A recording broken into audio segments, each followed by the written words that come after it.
Tai manau, šiandieną net nereikia pristatinėti to, ką noriu jums parodyti, nes tai yra pirmas mūsų knygų klubo subscription boxas, kurį ir noriu šiandieną išpakuoti kartu su jumis ir pasižiūrėsime, kas slepiasi viduje.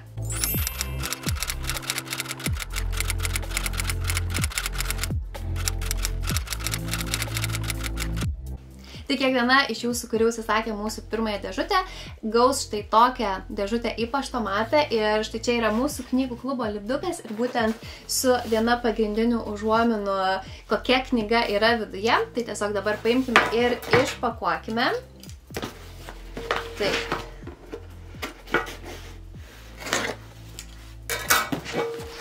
Ir dabar atidarysiu taip, kad ir jūs geriausiai matytumėt, kaip viskas atrodo.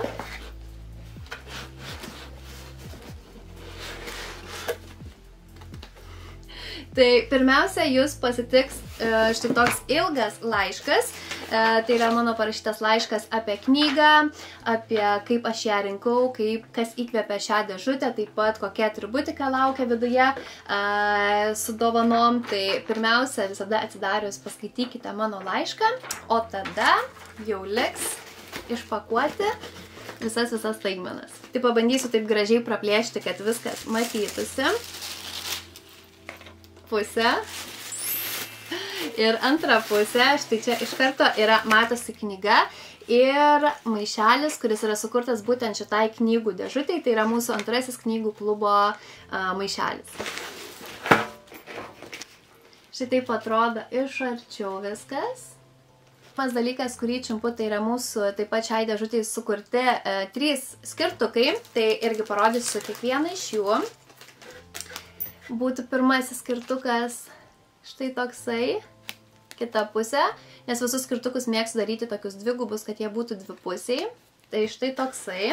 Tuomet pritaikytas prie mūsų maišelio ir perpieštas piešinukas, kurį būtent išrinkau štai šis, kitoj pusėje citata. Ir paskutinis skirtukas yra specialiai pritaikytas mūsų knygai, tai yra derantis skirtukas būtent su knygos citatom. Tai va, knygų skirtukus apžiūrėjom, dabar manau galėtume imtis knygų klubo maišelio galbūt, nes po maišeliu dar laukia tokia staigmena, tai galbūt ją paskui parodysiu, tai čiumpu maišelį. Tai maišeliai iš tikrųjų, kadangi turėjome savo juodus maišelius, jie buvo standartinio dydžio ir norėjosi man šį kartą didesnių maišelių, šiek tiek galbūt storesnės medžiagos, tai būtent tokių ir ieškojau. Tai štai taip atrodo mūsų knygų klubo maišelis, į vidų įdėjau specialiai dėžutę, kad matytumėt, kokio jis yra dydžio. Dvigubas dugnelis, tai reiškia dvigubai daugiau knygų telpa ir jis yra tokios tankesnės medžiagos, kas, manau, neleis maišeliui glamžytis ir jis tikrai atrodys daug gražiau. O jeigu kalbant apie patį paveiksliuką, tai puikiai matot, koks jis yra ir iš tikrųjų, kai rinkausi dizainus, turėjau netgi keletą jų. Galiausiai priėjau prie būtent šito dizaino ir paprašiau, kad piešinuką man perpieštų mano grafikos dizainerė.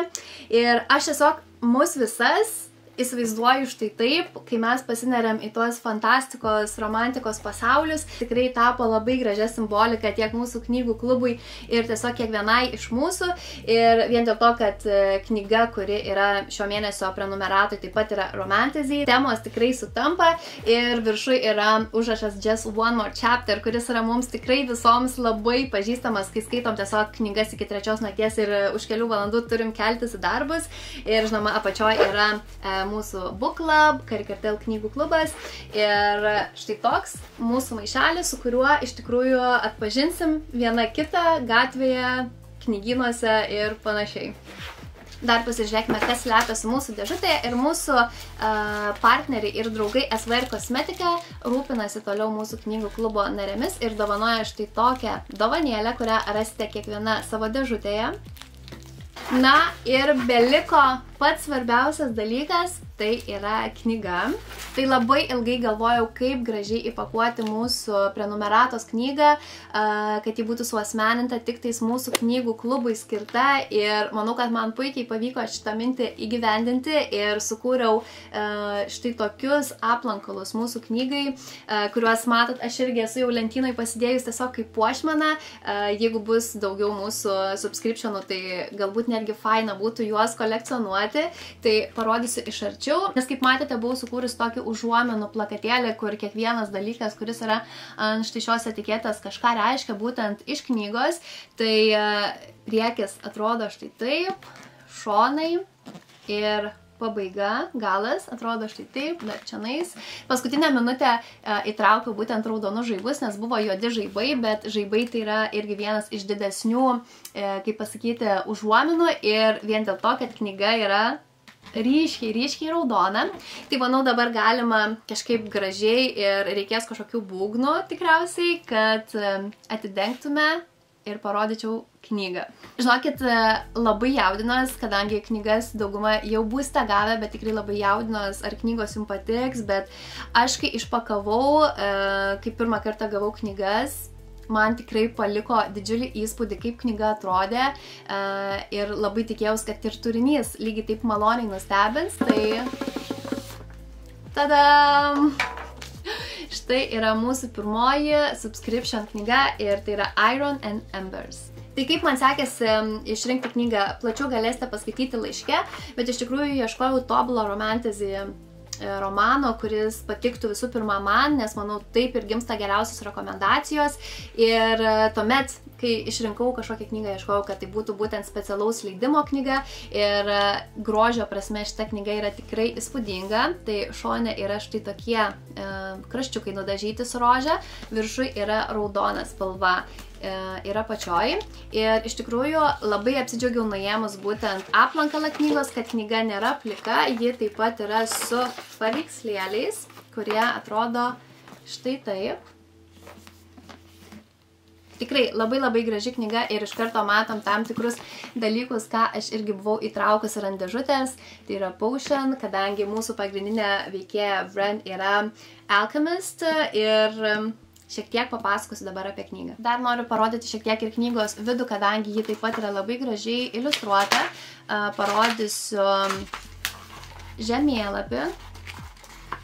Ir taip pat, kadangi veiksmas vyksta akademijoje, tai yra netgi ir akademijos toksai žemėlapis. Ir iš tikrųjų, kadangi ši knyga yra parašyta double POV, tai yra du veikėjai mūsų pagrindiniai, tai chapter 1 prasideda būtent Bren POV, ir yra būtent tas stiklainiukas potion, ir kitas mūsų pagrindinis veikėjas Thor irgi štai yra jo toksai. Tai tikrai labai gražiai iliustruota knyga, tikrai labai gražus egzempliorius, kuris papuoš mūsų knygų lentynas. Na ir labai trumpai norėčiau šiek tiek papasakoti apie knygą. Manau, ši autorė galbūt jau yra netgi tau pažįstama, ir tai yra The Ashes of Dresmar Book 1, pirma dalis, ir jeigu neklystu, viso bus 3 knygos. Antroji dalis taip pat pasirodo dar šiais metais. Istorija yra visiškai nauja, tačiau jos veiksmas vyksta Blood and Steel pasaulyje, galima sakyti, po 5 metų, kai baigėsi ana serija. Po 5 metų štai čia prasideda veiksmas šioje knygoje, ir iškart noriu pasakyti, kadangi kai rinkau knygą labai domėjausi, tai nebūtina tikrai skaityti Blood and Steel serijos tam, kad galėtumėte skaityti šią. Kuo puikiausiai galite pradėti nuo šios knygos, kaip tą padariau ir aš, ir jeigu jums sužadins smalsumą, tuomet, manau, bus laisvai galima paskaityti ir tikrai pakankamai populiarią ir žymę Blood and Steel seriją. Irons and Embers knyga tikrai pilna magijos, pavojų, tokios kibirkščiuojančios energijos ir įtampos tarp pagrindinių veikėjų. Ir kadangi dalis veiksmo vyksta akademijoje, nes mūsų pagrindinė veikėja pakliūna į patį prestižiškiausią universitetą, tai aš vietomis jaučiausi visiškai kaip būdama Snape'o paskaitoj, pamokoj. Man labai tas patiko ir aš maloniai nustebau. Tai labai džiaugiuosi, kad kartu leisimės į šią magišką kelionę būtent su Iron and Embers, ir ne veltui yra sukurtas derantis skirtukas prie šios knygos, ir labai tikiuosi, kad šita knyga ilgai nelauks savo eilės TBR sąraše ir greitų metų ją skaitysime. Ir tiesiog taip, gero skaitimo, gerų įspūdžių ir aš tikrai labai lauksiu jūsų atsiliepimų, kaip jums knyga, kaip viskas patiko, galbūt net jūsų unboxingų. Tai ačiū Jums, kad įkvėpėte mane šiai dėžutei. O dabar man belieka atsisveikinti ir sakyti iki kitų kartų.